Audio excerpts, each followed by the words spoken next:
নমস্কার বন্ধুরা, গোপালের হেসেলে আপনাদের সবাইকে স্বাগত। আজকে আমি এক ফোঁটাও তেল ব্যবহার না করে কাঁচা আমের দারুণ লোভনীয় একটা আচারের রেসিপি আপনাদের সাথে শেয়ার করব, যেটা আপনারা বেশি করে তৈরি করে রেখে দিলে সারা বছর ধরে রেখে খেতে পারবেন। তাই চলুন আর সময় নষ্ট না করে রান্নাটা করে ফেলি। আজকে আমি এক ফোঁটাও তেল ব্যবহার না করে অত্যন্ত লোভনীয় আমের আচার তৈরি করব, যেটা আপনারা বছরভর রেখে খেতে পারবেন। সেজন্য আমি এখানে 500 আম নিয়ে নিয়েছি। আমের খোসাগুলো ছাড়িয়ে ভালো করে ধুয়ে পরিষ্কার করে রেখেছি। এবার আমগুলোকে একটা গ্রেটারের সাহায্যে গ্রেট করে নিচ্ছি। সবকটা আম ভালো করে গ্রেট করে প্লেটের মধ্যে রেখে দিয়েছি। এবার আচারটা তৈরি করব, সেজন্য একটা কড়াই বসিয়ে গরম করে নিয়েছি। এবার গ্রেট করা আমটা কড়াইয়ে দিয়ে দিচ্ছি। আমি এখানে কাঁচা আম নিয়েছি 500 গ্রাম, আর এর সাথে চিনি দেব আমি নিয়েছি 200 গ্রাম।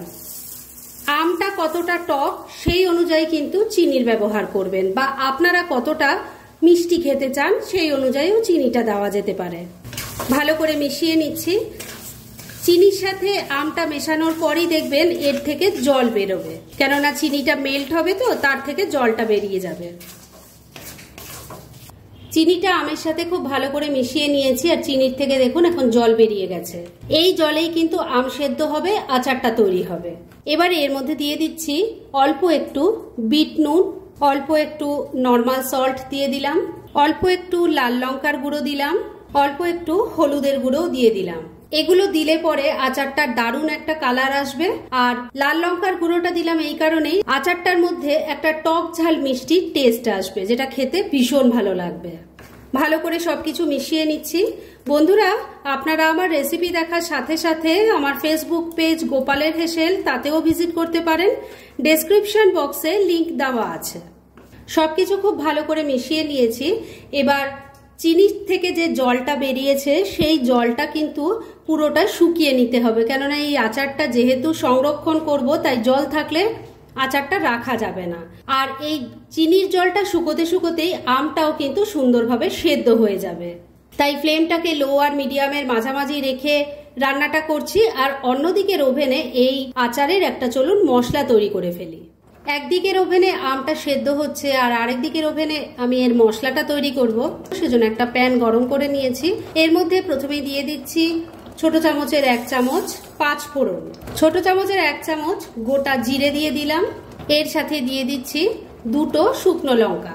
এবার ফ্লেমটা একদম কমে রেখে মশলাটা ড্রাই রোস্ট করে নিচ্ছি। 2-3 মিনিট সময় নিয়ে মশলাটা ড্রাই রোস্ট করে নিয়েছি। এর থেকে এখন খুব সুন্দর গন্ধ বেরোচ্ছে। এবার গ্যাসটা বন্ধ করে দিলাম, আর এই মশলাটাকে নামিয়ে রাখছি। ঠান্ডা হলে গুঁড়ো করে নেব।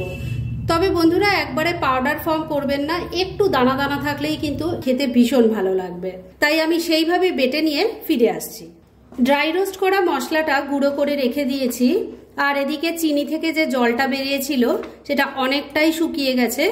এই আচারটা যদি সারা বছরের জন্য সংরক্ষণ করতে চান, তাহলে কিন্তু এর মধ্যে কোনো রকম জল থাকা চলবে না, তাই চিনির জলটাকেও শুকিয়ে ফেলতে হবে। তবে আপনারা নিশ্চয়ই দেখতেই পাচ্ছেন এখনো চিনির জল কিছুটা রয়েছে, তার মানে এটা কিন্তু রান্না হতে আরো একটু সময় লাগবে। তবে এখন আমি ড্রাই রোস্ট করা মশলাটা গুঁড়ো করে নিয়েছি, সেটা দিয়ে দিলাম, মিশিয়ে নিচ্ছি। আমি অল্প পরিমাণই আচারটা তৈরি করেছি, সেজন্য কিন্তু আমি মশলাগুলোও কম কম দিয়েছি। আপনারা যদি বেশি পরিমাণ আচার তৈরি করেন তাহলে কিন্তু মশলার পরিমাণটাও বাড়িয়ে দেবেন।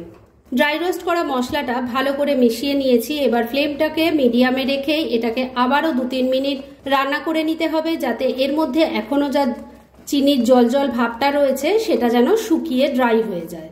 আর মাঝে মাঝে এভাবে একটু নাড়াচাড়া করে দিতে হবে, যাতে নিচ দিয়ে পোড়া না লেগে যায়।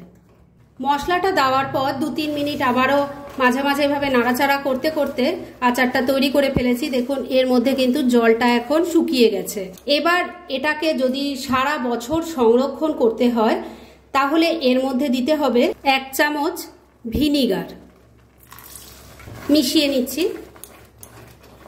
ভিনিগারটা ভালো করে মেশানো হয়ে গেছে। এবার এই কাঁচা আমের দারুণ লোভনীয় আচার একদম রেডি। গ্যাসটা বন্ধ করে দিলাম। এবার এটাকে আমি কড়াই থেকে নামিয়ে রাখছি, আর ঠান্ডা হলে আপনাদের পরিবেশন করে দেখাচ্ছি।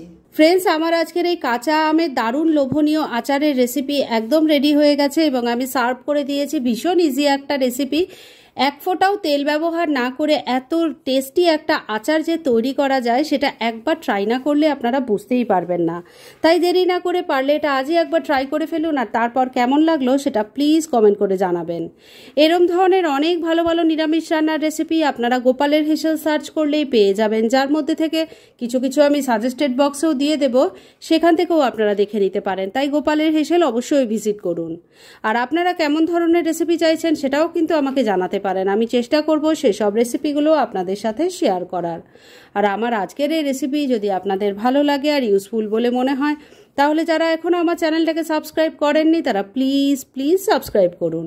তাহলে আজকের মতো এখানেই শেষ করছি, পরদিন আবার এরকমই কোনো ভালো রেসিপি নিয়ে চলে আসব।